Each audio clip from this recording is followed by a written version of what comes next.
Hi everyone, this is Amanda Simmons, and today we will be discussing abdominal aortic aneurysms, also known as a AAA. I chose this topic for my master's project because I'm interested in emergency medicine.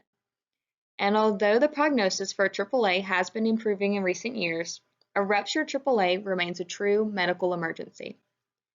In this presentation today, we will be discussing the background, manifestations, screening, and diagnosis of a AAA, along with the management, surgical complications, and patient education. As I've mentioned, a ruptured AAA remains a true medical emergency. Of the 50% of patients with ruptured AAAs who reach the hospital for treatment, between 30 and 50% will die in the hospital. Most AAAs are infrarenal. The average infrarenal aortic diameter is 2 centimeters. Therefore, a diameter greater than 3 centimeters is considered aneurysmal. The risk factors of a AAA are congruent with the risk factors of coronary artery disease, with smoking, age, and gender guiding the screening parameters. Most AAAs are asymptomatic and often found incidentally. Although not highly sensitive until the aneurysm reaches greater than 5 centimeters, examiners may palpate an abdominal mass. However, a ruptured AAA is a definitive, dramatic presentation. Patients will present with tearing abdominal pain radiating to the back in hypovolemic shock. The clinical findings of shock include hypertension and tachycardia, with progression to hypotension, pallor, and clammy skin. The abdomen may be distended with a palpable pulsatile mass. Due to the accumulation of retroperitoneal blood, flank or periumbilical ecchymosis may be observed. This is the Gray-Turner's and Cullen sign. In regards to screening, the USPSTF recommends that men over the age of 65 with a smoking history are to undergo one-time abdominal ultrasonography to screen for a AAA. In the setting of suspected rupture, in a hemodynamically unstable patient, especially with a known AAA, imaging is not necessary as it delays door to operating room time.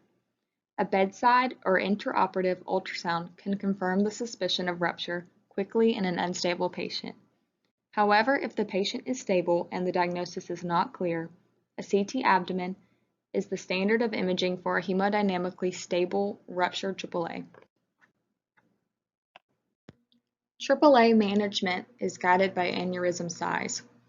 The management of smaller AAAs, less than 5.5 centimeters, is conservative. Smoking hastens expansion. Therefore, providers should offer cessation therapy in addition to treating patients' comorbidities. At this size, patients should undergo surveillance imaging in consistent intervals, which become more frequent as the aneurysm expands. AAAs between 3 and 4 centimeters should be re-imaged every 2 to 3 years. AAAs between 4 and 5.4 centimeters should be imaged every 6 to 12 months. When a AAA reaches 5.5 centimeters or is found to be expanding at a rate of 5 millimeters in 6 months or 10 millimeters in a year, the patient becomes a surgical candidate. In an elective repair, endovascular repair is superior to open repair as it boasts a lower mortality and complication rate. In a ruptured AAA, preoperative interventions are guided by the hemodynamic status of the patient. Volume replacement is necessary to stabilize vitals. Hypotensive homeostasis is a concept aimed at maintaining a 80 to 100 millimeters of mercury systolic pressure through IV beta blockers and/or volume resuscitation to prevent further tearing or blood loss. Although these measures stabilize the patient, surgical repair is the definitive management of a ruptured AAA.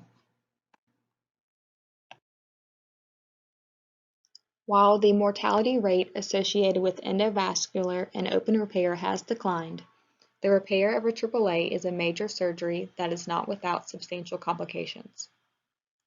An endoleak is collateral blood flow around the graft intended to bypass the aneurysm.